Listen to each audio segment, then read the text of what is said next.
So I'm prepping some paper for a really simple sketchbook that I'm going to create for Selfiecember, which is a daily drawing challenge that I started last December, where every day in December I like to create a new selfie, with the idea being that I push myself to experiment with different ways to represent myself. So the only stipulation is that I do it in the sketchbook that I make for that month, and that I do a self-portrait of some style, and that I just have fun. And it's super low pressure, but it gives me something to work towards, which is a little nuts to take on during such a busy time of year. But it also kind of helps keep me grounded, because it ensures that no matter what's happening, I'm committed to doing a small piece of art every day throughout the month of December. And the great thing about self-portraits is that you are always with yourself, and there's so many different ways to represent oneself that I had a lot of fun last year playing around with different media. I really liked that these were small and that it was a sketchbook, so I could take it with me anywhere I wanted to go. So even when I was traveling during the holiday season visiting family, I could still bring my sketchbook with me and still keep myself accountable to this very small goal that I set for myself. And it was really fun. And in the end, it's December 1st, so I decided just to go for it. So I've taken some Canson mixed media paper and I've cut it down to 12 by 4.5 inches. So this is last year's Selfiecember, and I made it using drawing paper or mixed media paper. I can't remember which. We have a ton of these manila folders around. My husband brought them home from school and said, "Do you want these?" And being a typical art teacher and artist who works mixed media, I said, yes, of course. Mixed media artists and art teachers rarely say no when materials or potential materials are gifted to us. So I've got these folders. They've been sitting around. They've been used. And I found all sorts of ways to use them. And they were perfect for sketchbook covers. So this is going to become my sketchbook cover.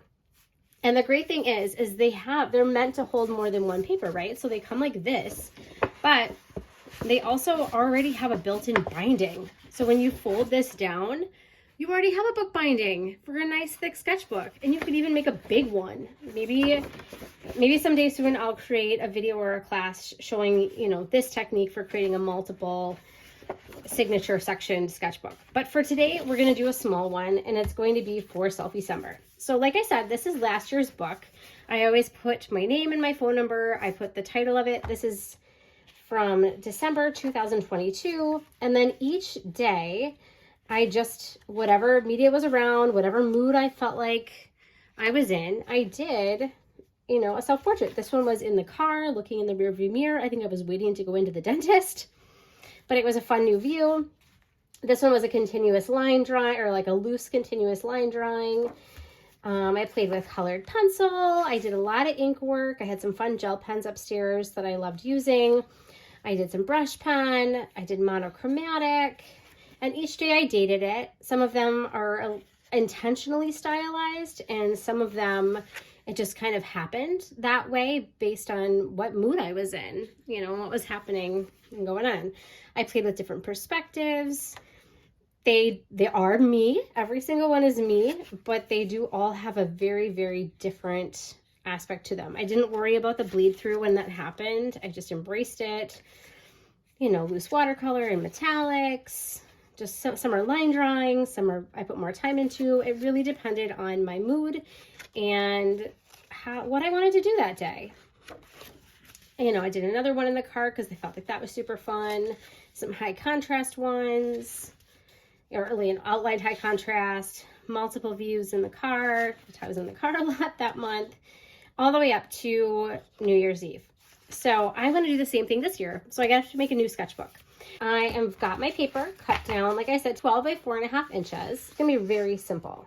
I love making sketchbooks. So that's the other nice thing is I haven't made one in a while, and I want to. This is a great excuse to make one. If you're interested in participating in any drawing challenge or in Selfiecember, do not feel like you have to make a sketchbook. Just do it on whatever scraps of paper you have lying around. but I would love to see representations of yourself all over this month. I think it's really fun to do an art challenge with other people and just kind of share and celebrate everyone's achievements. You also don't have to do it daily. You could choose to do it kind of as you feel like it and as you're inspired and as you have time, or you could do it once a week and just do one self-portrait each week. But if you do share it, please use the hashtag Selfiecember and tag me at Elizabeth_welfare. I would absolutely love to see your Selfiecember posts and celebrate you and just, you know, enjoy connecting online through this time of the year. It'd be so, so fun. So I'm just going to go ahead and fold each of these pages. And I am going to actually end up doing a register of, let's see, I'm going to do 4 signatures. So I'm going to take 2 big sheets that are 18 by 24 inches, and I'm going to trim those all down to 12 by 4.5 inches, fold them all in half, and then I'm going to group those into sets of 4. So each signature is going to be 4 pages because this paper is very thick. You could even just do this with copy paper if you wanted to. That's another great way to do it. I have some sketchbooks that I've created for a kid art class that I was teaching with 2nd to 5th graders, and I wanted to make them all sketchbooks to use for their brainstorming and idea generating. So I did the same thing. I used the manila folders for the covers, and I used just copy paper for the inside because I knew we were just going to be using them for rough sketches and to get ideas down for our different projects. So that was a really easy way for me to quickly put together 10 sketchbooks for the kiddos taking that class. So now I've got my signatures. This book, this one I did this direction. I might do that the same. I might change it up. I'm not sure. We'll kind of see how it goes. But I'm going to stitch these into my cover. So like I said, what I love about the manila folder, besides the fact that it is just thick enough to be perfect for a quick sketchbook cover, it also already has a binding to it. So I'm going to go ahead and measure out from my binding. Let's see. When I fold this in half, it's a little bit bigger than 6. So I'm going to go ahead and I'm going to go to 6.5 and give myself some wiggle room, and then I'll trim it back once I've got my pages sewn in. So from the folding, I'm going to go ahead and measure out 6.5 inches. And I'm going to go ahead and measure down 4.5 inches because that's how wide my sketchbook is. And I'm going to do that on both sides. So I'm going to go ahead and pop over here and measure down 4.5 inches. And again. And then out from the outermost point of the binding, I'm going to go out 6.5 inches. And then I'm going to go ahead and trim that up. So the first thing I'm going to do is wrestle with my X-Acto knife to get the cap off safely. I'm going to go ahead and trim off my excess for my length, or height rather, of my sketchbook. So I'm going to cut at my 6.5 mark on both sides to get off that excess.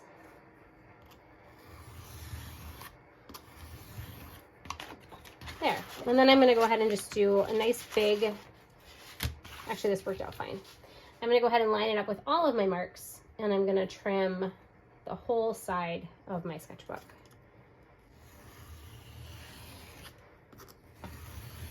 There. Oops, see, and now I've made it a second cover for a square format. How awesome is that? Okay, so now this is my sketchbook cover. So my 4 registers, I've got 2 more of these, are going to get sewn into my signatures, goodness, are going to get sewn into there, and they're going to fill that up perfectly. So we're going to do a super easy stitch. We're going to stitch these together and stitch them right into the cover. I like to use embroidery floss to stitch up my sketchbooks, and it's really easy to work with, and it has such fun colors. So I'm just going to go with some pink. My binding is pretty short, and this is going to give me 4 more than I need, but I like to do 1, 2, 3 lengths, and then trim that off. And then an embroidery floss is 6 strands put together. I'm gonna go ahead and thin that in half. So that is gonna give me enough to sew 2 signatures. So you just carefully pull it apart. If it tangles up on you, just give it a second and tangle that back up. So we're gonna go ahead and thread our needle. What we're gonna do is we are gonna pull it through, leave a tail. We're not gonna tie it off. So we're gonna do this super rough and relaxed. My bookmaking owl is upstairs, so I'm just gonna go ahead and grab a push pin. It'll work great. I'm gonna go ahead and I'm working on a piece of the back of a sketchbook so that I have a surface underneath where that's why I could cut right on my art table, because I've got a sketchbook as my buffer. Now I'm just gonna go and puncture roughly in the middle through my first signature, and then I'm gonna go a little bit down from the top and a little bit up from the bottom. All right, I'm gonna use those initial holes, and I'm gonna line it up with my thing, and then I'm gonna go ahead and just draw a line across my binding from each of those holes. And that way I can easily map in my 4 holes on my binding. So I'm gonna go 1, 2, 3, 4, and 1, 2, 3, 4, and again, 1, 2, 3, 4. Now, to carry this register over to your next one, you can just put your edges together, since we're not measuring for this, and I can just put a mark on there like so, and then this time we'll open this section up because my marks are on the outside. I'm going to open this section up this way and puncture through the back side. It doesn't really matter which way you go, as long as you make sure that your papers are fairly lined up. There. So now I've got 2 sections that are all punctured and registered. I've got my binding is done. I've got my needle with my thread, and I'm going to go ahead and sew in my first section. So I'm going to go in through the center hole like so. And then I'm going to work from back to front. So I'm going to go in through my center hole on my binding, come out that side. I want to leave a little tail on the inside. Then I'm going to go back up through, it doesn't matter which way you go, top or bottom. I'm going to go back in through that hole, and then I'm going to get it to go through the sketchbook page also, and I'm going to pull that tight. Then I'm going to go drop down to the bottom, go back in through the bottom hole, line that up with my binding on my cover, and pull that tight. And then I'm going to go back through the center hole again. And then what I like to do is I like to have my thread, oops, it gets a little stuck sometimes, but we don't need the needle anymore for this piece of thread. So just pull that right off. I like to have it on both sides of my center string, because then when I knot it, I know it's gonna be nice and secure and hold everything together. Now, I could have left a little longer tail to make it a little easier to knot, but it's gonna work just fine. So knot it once, nice and tight, knot it again, nice and tight, and cut off your extra. And we have sewn in 1 register for our sketchbook. So easy. We're gonna do the same thing for the other 3 registers, and then we will be all set for Selfiecember, which is super great.